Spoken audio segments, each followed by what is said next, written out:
আজ আমার ডায়েরির একটি পাতা।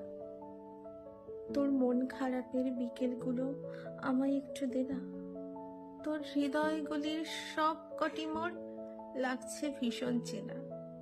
তোর চোখের ওই ব্যালকনিতে জল ছলছল লুকি, ইচ্ছে করে আমার দুহাত রেলিং হয়ে থাকি। ওই চোখের ভাষার অর্থ সবই হয়তো আমি জানি, তাই তো মনের যখন তখন এই রকম পাগলামি। স্পর্শকাতর এই দুহাতে ছুতে চাই শুধু তোকে, মুহূর্তরা দিচ্ছে তারা আগুন জলে বুকে।